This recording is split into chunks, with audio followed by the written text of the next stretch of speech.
প্রিয় শিক্ষার্থী বন্ধুরা, আমরা এখন জানবো অটো ট্রান্সফরমার সম্পর্কে। অটো ট্রান্সফরমার কি সেটা জানার আগে চলো আমরা সংক্ষেপে জেনে আসি ট্রান্সফরমার কি। শিক্ষার্থীরা, ট্রান্সফরমার হচ্ছে এমন একটা স্থির ইলেকট্রিক্যাল ডিভাইস যার কাজ হচ্ছে একটা সার্কিট থেকে অন্য একটা সার্কিটের মধ্যে পাওয়ার ট্রান্সফার করা। তবে যখন এক সার্কিট থেকে অন্য সার্কিটে পাওয়ার ট্রান্সফার করবে তখন কয়েকটা শর্ত তার মেনটেন করতে হবে বা মানতে হবে। প্রথম শর্তটা হচ্ছে ফ্রিকোয়েন্সি চেঞ্জ হবে না। দ্বিতীয় শর্ত হচ্ছে এক সার্কিট থেকে অন্য সার্কিটে পাওয়ার ট্রান্সফার করবে কিন্তু পাওয়ারের কোনো ধরনের পরিবর্তন হবে না। তৃতীয় শর্ত হচ্ছে without any electrical wire power can be transferred, অর্থাৎ কোনো ধরনের তারের সংযোগ ছাড়া এক সার্কিট থেকে অর্থাৎ প্রাইমারি থেকে সেকেন্ডারি দিকে সে পাওয়ার ট্রান্সফার করবে। তাহলে এইটা হচ্ছে মূলত একটা ট্রান্সফরমারের কন্ডিশন বা শর্ত। এটা হচ্ছে মূলত টু ওয়াইন্ডিং ট্রান্সফরমারের ক্ষেত্রে সম্ভব। টু ওয়াইন্ডিং ট্রান্সফরমার বলতে কোনটাকে বোঝাচ্ছি, চলো এখানে একটু লক্ষ্য করি। এই যে একটা ট্রান্সফরমার, যে ট্রান্সফরমারকে আমরা গতানুগতিক ট্রান্সফরমার নামে চিনি। তাহলে এই ট্রান্সফরমারে কি থাকে, দুইটা ওয়াইন্ডিং থাকে, এ একটা ওয়াইন্ডিং এ একটা ওয়াইন্ডিং। আর প্রাইমারি ওয়াইন্ডিং থেকে পাওয়ার সেকেন্ডারি ওয়াইন্ডিং এ ট্রান্সফার করতে বা প্রাইমারি সেট থেকে পাওয়ারটা সেকেন্ডারি সাইডে ট্রান্সফার করতে কোনো ধরনের তারের সংযোগ থাকে না। তাহলে কিভাবে যায় হচ্ছে ইন্ডাকশন নীতির মাধ্যমে, অর্থাৎ চুম্বকীয় ফ্লাক্স। এই প্রাইমারিতে সাপ্লাই দেওয়ার ফলে যে চুম্বকীয় ফ্লাক্স উৎপন্ন হয়, ঠিক সেই পরিমাণ ফ্লাক্স কোরের মধ্য দিয়ে প্রবাহিত হয়ে সেকেন্ডারি কয়েলের সাথে সংশ্লিষ্ট হয় এবং সেকেন্ডারি কয়েলে কি একটা ইএমএফ আবিষ্ট হয়। ঠিক এই প্রক্রিয়ার সাহায্যে অর্থাৎ ইন্ডাকশন প্রক্রিয়ার সাহায্যে টু ওয়াইন্ডিং ট্রান্সফরমারে পাওয়ারটা ট্রান্সফার করা হয়। কিন্তু আমরা এখন এমন একটা ট্রান্সফরমারের কথা বলতে যাচ্ছি, সেই ট্রান্সফরমারটা শুধুমাত্র ইন্ডাকশন নীতিতে কাজ করে না, সেটা ইন্ডাকশন নীতিতেও পাওয়ার ট্রান্সফার করবে, আবার ইলেকট্রিক্যাল সংযোগের সাহায্যেও পাওয়ার ট্রান্সফার করবে। অর্থাৎ অটো ট্রান্সফরমার হচ্ছে এমন একটা ট্রান্সফরমার যে ট্রান্সফরমারে পাওয়ার ট্রান্সফার করা হয় ইন্ডাকশন নীতিতে এবং ডাইরেক্ট তারের মাধ্যমে। তাহলে চলো শিক্ষার্থীরা আমরা এই বিষয়টা বিস্তারিত চিত্রের সাহায্যে একটু আলোচনা করি। এখানে একটু লক্ষ্য করো, এটা আমার টু ওয়াইন্ডিং ট্রান্সফরমার, এইটা হচ্ছে আমার প্রাইমারি সাইড। প্রাইমারি সাইড কোনটাকে আমি বুঝবো, আমার যে সাপ্লাই সাইড সেই সাইডটা হচ্ছে কি আমার প্রাইমারি। তাহলে এখন দেখো এটা একটা টু ওয়াইন্ডিং ট্রান্সফরমার, আমি এর প্রাইমারিতে যদি ভোল্টেজ সাপ্লাই দিই তাহলে কি দাঁড়াচ্ছে, এই প্রাইমারিতে আমি কি করলাম ভোল্টেজ সাপ্লাই দিলাম ভিপি, তার জন্য এখানে একটা কারেন্ট প্রবাহিত হবে, তার নাম কি আইপি কারেন্ট, প্রাইমারি কারেন্ট। এখন এই ট্রান্সফরমারকে একটু লক্ষ্য করো, এখানে আমি দুইটা পয়েন্ট দিলাম, এখানে একটা পয়েন্ট এখানে একটা পয়েন্ট, এই দুইটা পয়েন্ট মানে ডটেড ডট। তাহলে এই দুইটা ডট কেন দেওয়া, এই দুটো ডট দেওয়া বোঝায় যে একটা ডট দিয়ে কারেন্ট প্রবেশ করবে আর আরেকটা ডট দিয়ে কারেন্ট কি হবে বের হয়ে যাবে। তাহলে দেখো এই আইপি কারেন্টটা এই ডট দিয়ে এইদিকে প্রবেশ করছে, কোন দিকে, নিচের দিকে, এই কয়েলের মধ্যে প্রবেশ করছে। ওকে, সেম ভাবে এই কারেন্ট এখন যখন সেকেন্ডারির দিকে যাবে, সেকেন্ডারি কারেন্টটা কিভাবে যাবে, এই দিক থেকে এইভাবে বের হয়ে যাবে, তারপর ডট দিয়ে বের হয়ে যাবে। তাহলে এই কারেন্টের নাম আমি বলতে পারি সেকেন্ডারি কারেন্ট। অর্থাৎ প্রাইমারি কারেন্ট ডট দিয়ে ঢুকলো এবং এই ডট দিয়ে কি করলো সেকেন্ডারি কারেন্টটা বেরিয়ে গেল। শিক্ষার্থীরা একটু লক্ষ্য করো, এই যে ওয়াইন্ডিংটা আমি তার নাম দিলাম হচ্ছে এ বি ওয়াইন্ডিং, এই পুরো ওয়াইন্ডিং নাম দিলাম কি এ বি ওয়াইন্ডিং। আর এই সেকেন্ডারি সাইডের যে ওয়াইন্ডিং তার নাম দিলাম হচ্ছে সিডি ওয়াইন্ডিং। তাহলে এই পাশে ওয়াইন্ডিং হচ্ছে সিডি আর এই পাশে ওয়াইন্ডিং হচ্ছে এবি। তাহলে শিক্ষার্থীরা এই পাশের পাওয়ারটা অবশ্যই এই পাশে ট্রান্সফার হবে। তাহলে এই পাশে যে পাওয়ার, এখানে আমি কি ভিপি দিলাম মানে প্রাইমারি ভোল্টেজ, তাহলে এখানে যে ভোল্টেজটা পাবে তার নাম কি সেকেন্ডারি ভোল্টেজ। আর সেকেন্ডারি ভোল্টেজটা আমরা মূলত কোথায় পাই, সেকেন্ডারি ভোল্টেজটা মূলত আমরা যে লোডটা সংযুক্ত করি সেই লোডের আড়াআড়িতে পাই। তাহলে এখানে আমি একটা কি সংযুক্ত করব, একটা লোড সংযুক্ত করব। আমি যদিও ফ্রি হ্যান্ডে এঁকে নিচ্ছি, তোমরা একটু সুন্দর করে স্কেল দিয়ে এঁকো। এটা হচ্ছে আমার লোড, তাহলে লোডের আড়াআড়িতে যে ভোল্টেজ পাবো তার নাম কি ভিএস বা সেকেন্ডারি ভোল্টেজ। তাহলে এইটুকু হচ্ছে একটা টু ওয়াইন্ডিং ট্রান্সফরমারের কার্যপ্রণালী। এখন দেখো এই টু ওয়াইন্ডিং দুইটা ওয়াইন্ডিং দিয়ে আমি একটা অটো ট্রান্সফরমার তৈরি করব। তাহলে অটো ট্রান্সফরমারে কিন্তু দুইটা ওয়াইন্ডিং থাকে না, অটো ট্রান্সফরমার কয়টা ওয়াইন্ডিং থাকে, একটাই মাত্র ওয়াইন্ডিং থাকে। সেই একটা ওয়াইন্ডিং এর কিছু অংশ প্রাইমারি এবং কিছু অংশ আমরা সেকেন্ডারি হিসেবে ব্যবহার করব। শিক্ষার্থীরা চলো এখানে যে প্রথম একটা দেখো এবি ওয়াইন্ডিং আছে আর এটা আছে সিডি ওয়াইন্ডিং, এই দুটো ওয়াইন্ডিং কিন্তু আমি এখানে এঁকেছি, একটু লক্ষ্য করো। এই ওয়াইন্ডিংটার নাম হচ্ছে এখান থেকে আমি একটু নিচের দিকে নামকরণ করি, এটা হচ্ছে এ আর এটা হচ্ছে বি। এই যে এই ওয়াইন্ডিংটা হচ্ছে এ বি ওয়াইন্ডিং, আর এই যে ওয়াইন্ডিংটা সিডি সেটা আমি নিচে দিয়ে লিখলাম সি আর এটা হচ্ছে ডি। তাহলে দুইটা ওয়াইন্ডিং পেয়ে গেলাম। এই টু ওয়াইন্ডিং ট্রান্সফরমারের দুইটা ওয়াইন্ডিং আমি এখানে নিলাম। নেওয়ার পর কি হবে একটু লক্ষ্য করো, এই যে ডটেরটা কোথায় ছিল, এ বি, তার ডটের ছিল এটা এখানে, আর এই কয়েলের ডটের কোথায় ছিল, এই কয়েলের ডটের ছিল এই বিন্দুতে। ওকে, এখন দেখো এখান থেকে যে কারেন্টটা প্রবাহিত হবে তার নাম কি, আইপি কারেন্ট। অর্থাৎ এইদিকে যে রেটেড কারেন্টটা প্রবাহিত হইতো আইপি, এখান থেকে কিন্তু সেম কারেন্টটাই কি প্রবাহিত হবে। এখন দেখো এখানে তো দুইটা ওয়াইন্ডিং আলাদা ছিল, এখানে দুইটা ওয়াইন্ডিং আমি কি করছি দেখো একসাথে যুক্ত করে দিচ্ছি, কারণ আমরা জানি ট্রান্সফরমার, অটো ট্রান্সফরমারের ওয়াইন্ডিং থাকবে শুধুমাত্র একটা। একটু লক্ষ্য করো, আমি এই যে পুরাটা দুইটা ওয়াইন্ডিং, এই দুইটা ওয়াইন্ডিং এর যে ভোল্টেজ সেই দুটাকে আমি একত্রে যুক্ত করব এবং তার নাম দিব হচ্ছে প্রাইমারি ভোল্টেজ। এই দেখো দুইটা ভোল্টেজকে আমি একত্রে যুক্ত করে দিলাম, এটা নাম দিব হচ্ছে ভিপি, প্রাইমারি ভোল্টেজ। এটা কি বোঝাচ্ছে আমি একটু তোমাদের বোঝাচ্ছি। ধরো এইটার প্রাইমারিতে আমার ভোল্টেজের পরিমাণ ছিল 400 ভোল্ট, আর এই যে সেকেন্ডারি তার ভোল্টেজের পরিমাণ পেয়েছিলাম আমি 100 ভোল্ট। তাহলে এই যে প্রাইমারি এটা কি আমার এবির মধ্যে কি হবে, এই ভোল্টেজটা পাওয়া যাবে, তার মানে এবি যে আমার কয়েল তার মধ্যে যে ভোল্টেজ পেলাম সেটা হচ্ছে 400 ভোল্ট। আর এখানে লক্ষ্য করো এই যে সিডির অ্যাক্রসে যে ভোল্টেজটা পেলাম সেটা হচ্ছে কত, 100 ভোল্ট। এখানে আমি লিখলাম সেটা 100 ভোল্ট, আমি লিখছি পরবর্তীতে মুছে দেবো জাস্ট বোঝানোর জন্য। এখন এই ভিপি কত হবে, ভিপি হবে এই ওয়াইন্ডিং এর ভোল্টেজ, এই ওয়াইন্ডিং এর ভোল্টেজ দুইটা একত্রে যুক্ত করলে যা হবে সেটা হচ্ছে ভিপি। তাহলে ভিপি হবে 400 আর 100 মোট কত, 500 ভোল্ট। তাহলে এটা হচ্ছে আমার ভিপির মান। এখন লক্ষ্য করো এইটা তো এই সেকেন্ডারি পাশে আমি একটা লোড সংযুক্ত করলাম, তাহলে এইটা সেকেন্ডারি কোনটুকু, এইটা সেকেন্ডারি টুকু এইটুকু, এখান থেকে এইটুকু হচ্ছে তা কি সেকেন্ডারি সাইড। আর এখানে আমি একটা লোড সংযুক্ত করে দেই, ধরো একটা লোড সংযুক্ত করলাম, তার লোডটা কেমন, কতটুকু মানে লোড হবে, অর্থাৎ আমার টু ওয়াইন্ডিং ট্রান্সফরমারের ক্ষেত্রে যে লোড ছিল এখানেও কিন্তু সেম লোডে আমি ব্যবহার করেছি। এখানে লোডটা কত, সেম লোড, কোন লোড, এই যে এখানে টু ওয়াইন্ডিং ট্রান্সফরমার যে লোডটা ইউজ করেছিলাম সেই লোডটা আমি এখানে ব্যবহার করলাম।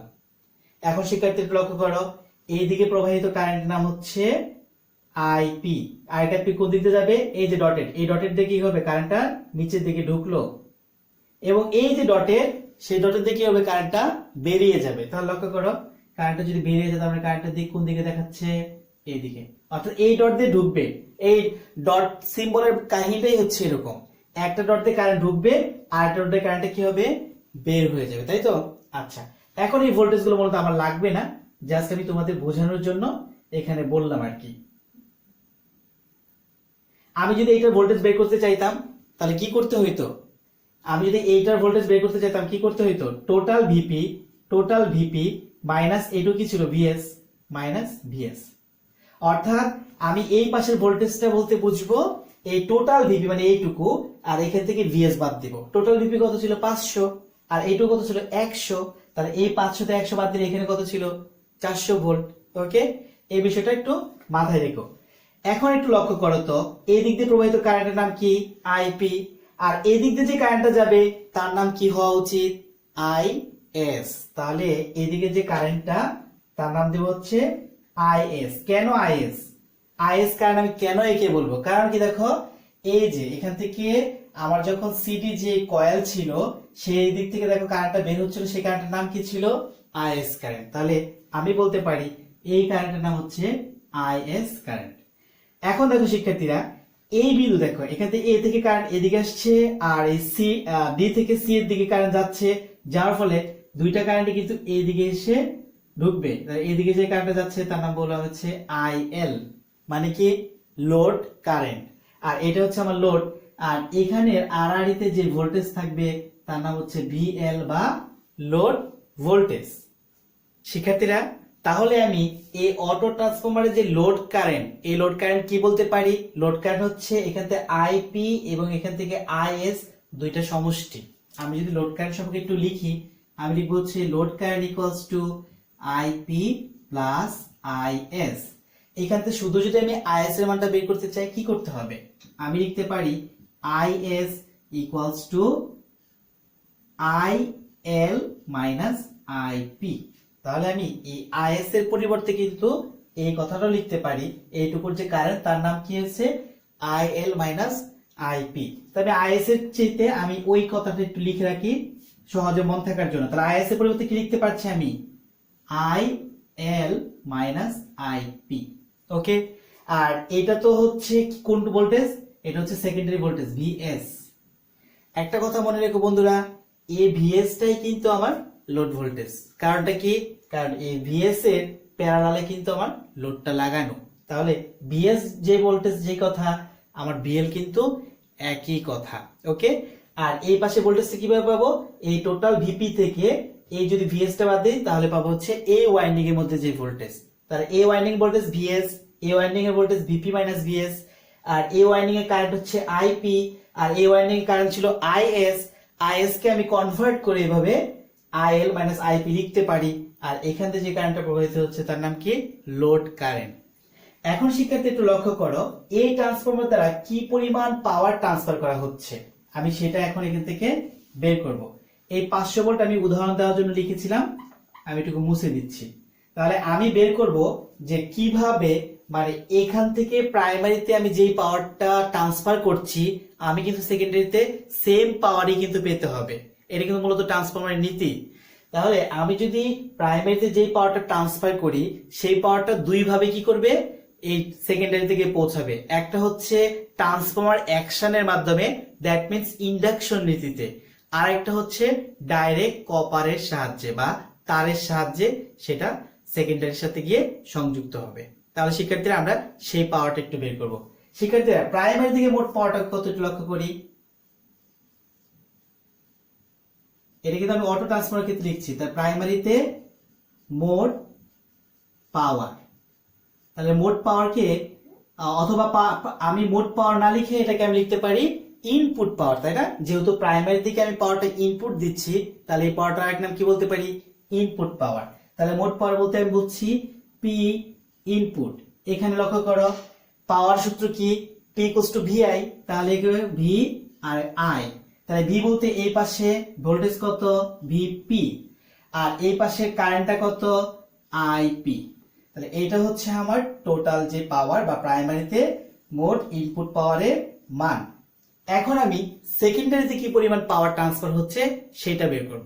শিক্ষার্থীরা একটা কথা আমরা জেনে নিই, যে পাওয়ারটা কন্ডাক্টরের সাহায্যে সেকেন্ডারিতে ট্রান্সফার হয় তাকে আমি বলবো কন্ডাক্টেড পাওয়ার। আর যে পাওয়ারটা ট্রান্সফরমার অ্যাকশনের মাধ্যমে অর্থাৎ ইন্ডাকশনের মাধ্যমে প্রবাহিত হয় তাকে বলা হয় ট্রান্সফর্মড পাওয়ার।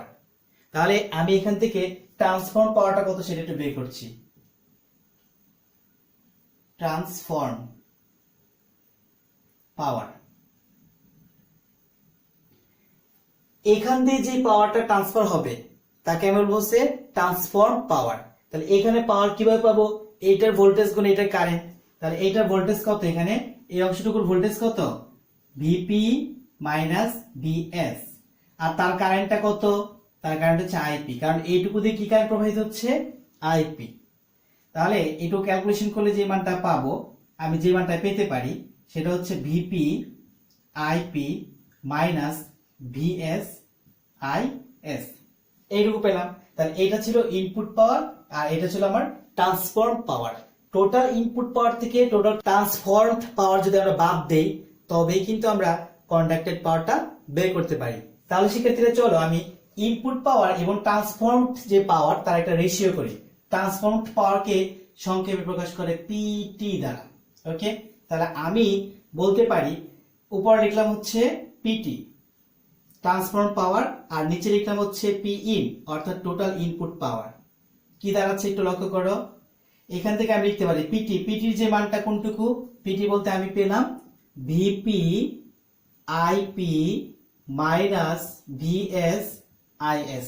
ওকে, আর এখানে পি ইন ইনপুট পাওয়ার কত পেলাম, ভিপি আইপি। এখন আমি যদি টোটাল এটাকে দুইজনের সাথে ভাগ করে দেখিয়ে দাঁড়াচ্ছে, দেখো ভিপি আইপি নিচে ভিপি আইপি মাইনাস এটা কিন্তু এর সাথেও আছে, তার মানে হচ্ছে ভিএস আইএস আর নিচে ভিপি আইপি।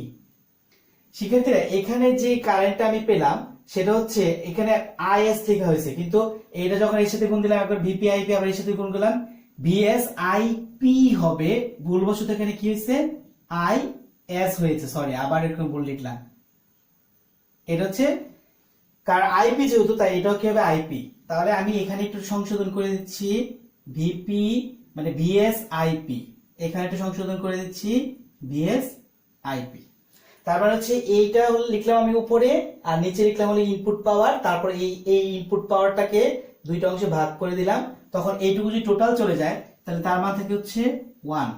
আর এখানে দেখো এই আইপি আর আইপি চলে গেছে, মাইনাস কি আছে উপরে ভিএস আর নিচে কি আছে ভিপি। আর এই ভিএস বাই ভিপি আমি কি লিখতে পারি ট্রান্সফরমেশন রেশিও, ট্রান্সফরমেশন রেশিওর উল্টা মান, কারণ আমরা জানি VP by VS equals to A. তাহলে এখন যেহেতু উল্টা দেওয়া আছে, উপরে দেওয়া আছে ভিএস আর নিচে দেওয়া আছে ভিপি, তাহলে তার আমি এটাকে লিখতে পারি উল্টায় লিখবো, অর্থাৎ লিখবো হচ্ছে 1 বাই এ। অর্থাৎ ভিপি বাই ভিএস সমান যদি এ হয় তাহলে ভিএস বাই ভিপি সমান কত হবে 1 বাই এ হবে। তাহলে এইটুকু আমি কি লিখতে পারি এখনো PT transformed power by input power সমান কি লিখতে পারি, এই অংশটুকু আমি লিখতে পারি। তাহলে পরের লাইনটা কি দাঁড়াচ্ছে একটু লক্ষ্য করো, আমি কিন্তু এখানে পিটি আর হচ্ছে পি ইন এইটুকু লাস্ট লাইন আমি এখানে নিব, পিটি পি ইন আলটিমেটলি দাঁড়ালো হচ্ছে 1 মাইনাস 1 বাই এ। এখান থেকে যদি আমি পিটি এর মানটা বের করতে চাই, পিটি ইকুয়ালস টু আমি লিখতে পারি পি ইন 1 মাইনাস 1 বাই এ। এখন ইনপুট পাওয়ার মানটা কত ছিল আমি একটু আগে লিখেছিলাম, এটা ছিল ভিপি আইপি আর এখানে ছিল 1 মাইনাস 1 বাই এ।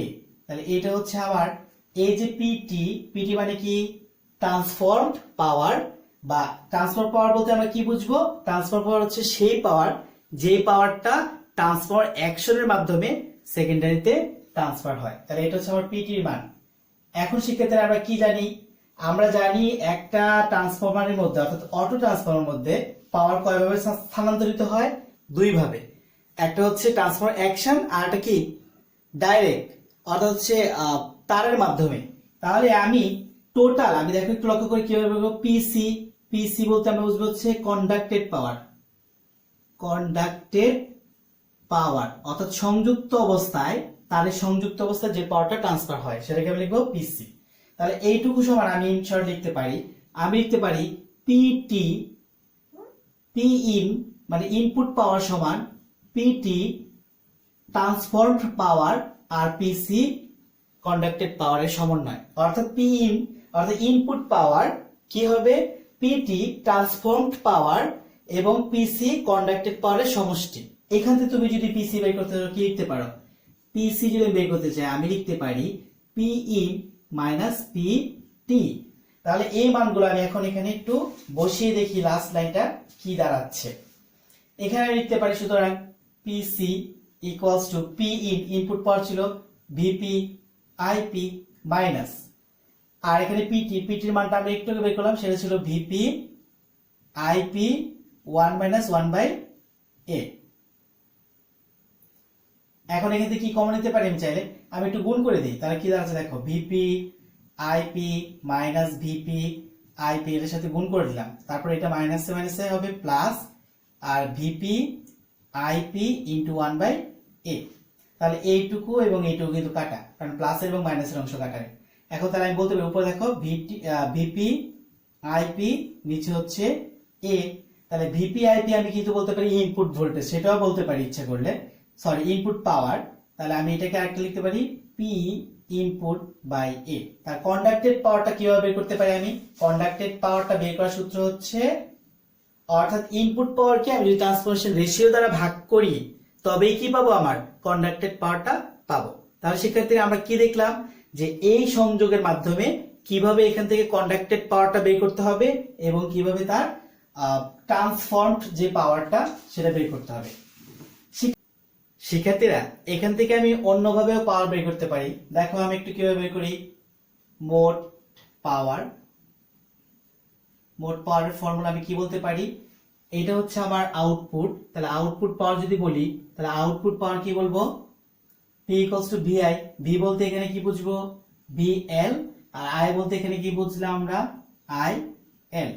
এখন একটু লক্ষ্য করো, VL রইলো, আমি এখানে IL থেকে মাইনাস করলাম IP, আবার প্লাস করলাম IP, অর্থাৎ IP কে একবার মাইনাস, IP কে একবার প্লাস। কি দাঁড়াচ্ছে একটু লক্ষ্য করো, তাহলে হচ্ছে VL এর সাথে যদি আমি এইটুকুকে একসাথে নিয়ে আসি, অর্থাৎ IL minus IP plus VL, আর এখানে হচ্ছে আমার IP। এইটা দেখে কিন্তু দুইটা পাওয়ার আলাদা করা যাচ্ছে। এইটা হচ্ছে আমার এইটুকু যে পাওয়ারটা, তাকে আমি বলবো হচ্ছে ট্রান্সফর্ম পাওয়ার, আর এইটুকু যে পাওয়ারটা সেটা হচ্ছে কন্ডাক্টেড পাওয়ার। তাহলে এইটার নাম কি বললাম আমি, ট্রান্সফর্ম পাওয়ার। এভাবে আমি এটা বের করতে পারি। আর এখানে যে পাওয়ারটা সেটা, তার নাম হচ্ছে কি, কন্ডাক্টেড পাওয়ার। এই ট্রান্সফার পাওয়ার আরেকটা নাম হচ্ছে, আমরা বলতে পারি কি, ইন্ডাক্টেড পাওয়ার। অর্থাৎ ইন্ডাকশন অবস্থায় বা ইন্ডাকশনের মাধ্যমে যে পাওয়ারটা পেলাম সেটা হচ্ছে ইন্ডাক্টেড পাওয়ার, আর এটা হচ্ছে কি আমার কন্ডাক্টেড পাওয়ার। তাহলে এইখান থেকেও কিন্তু আমি ইচ্ছা করলে টোটাল পাওয়ারটা এই ফর্মুলার সাহায্যে বের করতে পারি। শিক্ষার্থীরা এই যে পাওয়ারটুকু, এইটুকু কোনটাকে নির্দেশ করছে একটু লক্ষ্য করো, এইটুকু কিন্তু এইটাকে নির্দেশ করছে। অর্থাৎ এই কয়েলের যে পাওয়ারটা সেইটুকু কিন্তু আমার ট্রান্সফর্ম পাওয়ার। এখানে VL আর VS একই কথা। কারণটা কি, কারণ এর সাথে কিন্তু এই প্যারালাল অবস্থায় যুক্ত। যেহেতু এর সাথে এই প্যারালাল অবস্থায় যুক্ত, তাই VL VS একই কথা। তাহলে আমি এর পরিবর্তে যদি একটু VS লিখি, তাহলে কি দেখাচ্ছে লক্ষ্য করো, তাহলে এইখানে এই কয়েলের মধ্যে যে পাওয়ারটা পাওয়া যাচ্ছে সেই কয়েলটুকু আমি বলবো হচ্ছে কি ট্রান্সফর্ম পাওয়ার। তাহলে শিক্ষার্থীরা তোমাদের মনে একটু খটকা লাগতে পারে যে আমি পূর্বের যে সলিউশনটা করেছিলাম, গাণিতিক যে একটা ব্যাখ্যা দিয়েছিলাম, তখন পাওয়ার বের করছিলাম কোনটুকুর, এই পাওয়ারটুকু, এটা পাওয়ার বের করছিলাম। তখন বলেছিলাম এইটুকু আমার ট্রান্সফর্ম পাওয়ার বা ইন্ডাক্টেড পাওয়ার। কিন্তু এখন আবার বলছি যে আমার মূলত এইটুকু দ্বারা কি বোঝাচ্ছি, যে এই অংশটুকুর যে পাওয়ার সেটাকে বলছি। হ্যাঁ শিক্ষার্থীরা, এটাও কথা কিন্তু সত্য। কারণটা কি, কারণ আমরা জানি টু ওয়াইন্ডিং ট্রান্সফরমারের দুইটা ওয়াইন্ডিং এর মধ্যে কি পাওয়ারের কোনো পরিবর্তন থাকে। অর্থাৎ টু ওয়াইন্ডিং ট্রান্সফরমার থাকলে প্রাইমারি ওয়াইন্ডিং এ যে পাওয়ার থাকবে, সেকেন্ডারি ওয়াইন্ডিং এ কি একই পাওয়ার থাকবে। তার মানে আমার কিন্তু AB ছিল প্রাইমারি ওয়াইন্ডিং এবং এখানে CD ছিল আমার সেকেন্ডারি ওয়াইন্ডিং। সেক্ষেত্রে এই প্রাইমারি যে ওয়াইন্ডিং এ যে পাওয়ারটা থাকবে সেটা যেই কথা, আর এই ওয়াইন্ডিং এর যে পাওয়ার থাকবে সেটা কিন্তু একই কথা। তাই আমি পূর্বের যে গাণিতিক ব্যাখ্যা দিয়েছিলাম সেখানে কিন্তু আমি এইটুকুর পাওয়ার দেখিয়েছিলাম। আর এখন যে ব্যাখ্যা পেলাম সেই ব্যাখ্যা অনুসারে আমি পাওয়ার কোনটুকুর কথা বলছি, এইটুকুর পাওয়ার কথা বলছি। তাহলে ট্রান্সফর্ম পাওয়ার বলতে আমি বুঝবো এইটুকুর পাওয়ার অথবা এইটুকুর পাওয়ার। দুইটা কিন্তু একত্রে যুক্ত করা যাবে না, হয় এইটুকুর থেকে পাওয়ার নিতে পারো অথবা তোমার এইটুকুর পাওয়ার। এটা হচ্ছে তোমার ট্রান্সফর্মড পাওয়ার বা ইন্ডাক্টেড পাওয়ার। এখন দেখো পরের অংশটুকু কি বোঝানো হচ্ছে, VLIP। পরের অংশটুকু বোঝাচ্ছে এই যে কয়েল, এই যে তার বা এই কন্ডাক্টরের মাধ্যমে যে পাওয়ারটা ট্রান্সফার হচ্ছে সেটুকু হচ্ছে VLIP, তাই হচ্ছে কন্ডাক্টেড পাওয়ার। তার মানে আমরা পূর্বের যে সূত্রটা লিখেছিলাম এবং বর্তমান সূত্র লিখেছিলাম, সূত্র দুইটা কি একই সূত্র। এবং গাণিতিক ব্যাখ্যা যখন আমরা করব তখন হয়তো বিষয়টা আরো কি তোমাদের জন্য একটু ক্লিয়ার হয়ে পড়বে। তাহলে শিক্ষার্থীরা ধন্যবাদ সবাইকে।